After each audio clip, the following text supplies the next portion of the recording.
অন্তর্বর্তীকালীন সরকারের প্রতিটি উপদেষ্টা জনাব নাহিদ, জনাব হাসনাত, জনাব সাজিদকে খুবই সমীহ করেন, এমনকি ভয়ও পান যে কখন না তারা আবার উপদেষ্টাদেরকে সরিয়ে দেন। তারা বৈষম্যবিরোধী ছাত্র আন্দোলনের কিছু নেতৃবৃন্দকে সবসময় ভয় পান।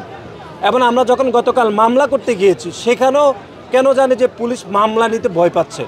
এবং আপনারা দেখেছেন এখনকার যারা উপদেষ্টা রয়েছেন তারা কোনোভাবে বৈষম্যবিরোধী ছাত্র আন্দোলনের নেতৃবৃন্দুর বিপরীতে কোনো বক্তব্য দিতে চান না বা তাদেরকে খেপিয়ে তুলতে চান না। মনে হচ্ছে যে এখনকার উপদেষ্টাদেরকে বৈষম্য বিরোধী কয়েকজন নেতৃবৃন্দই তাদেরকে এই উপদেষ্টা পদে দায়িত্ব দিয়েছেন। তারা মনে হচ্ছে খুব ভয় পান, তাদের বিরুদ্ধে কথা বললে তারা সবাইকে চুপ করে দেওয়ার প্রবণতা তৈরি করেন। আমরা এটি বন্ধ হওয়া উচিত বলে আমরা মনে করছি এবং অনতিবিলম্বে বৈষম্য বিরোধীর এই যে প্ল্যাটফর্মটি এখনটি যে রয়েছে সেটি বন্ধ করে দেওয়ার জন্য এবং এটি বিলুপ্ত করার জন্য আমরা দাবি জানাচ্ছি।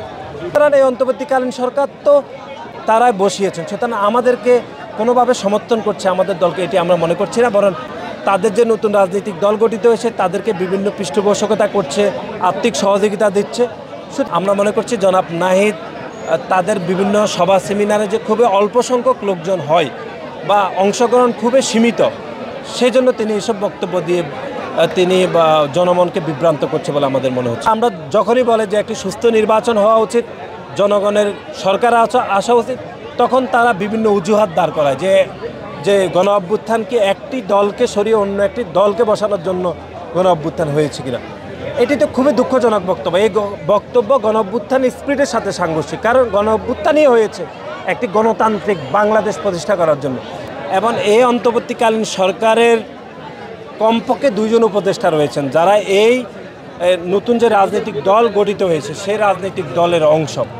মনে করার উপায় নাই যে অন্তর্বর্তীকালীন সরকার বিএনপিকে ব্যবহার করছে, বরং আমরা দেখেছি নতুন যে রাজনৈতিক দল গঠিত হয়েছে সেই রাজনৈতিক দলের যে প্রোগ্রাম হয়েছে মানিক মিয়া এভিনিউতে, সেখানে রাষ্ট্রীয় পৃষ্ঠপোষকতায় জনগণকে সেখানে এনে প্রোগ্রাম করা হয়েছিল।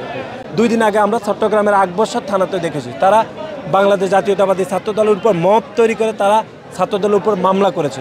বরং এখনকার যে প্রশাসন, সেই প্রশাসন এখন যে নতুন রাজনৈতিক দল গঠিত হয়েছে তাদের পক্ষে কাজ করছে, এটি বাংলাদেশের সব মানুষ বুঝতেছে।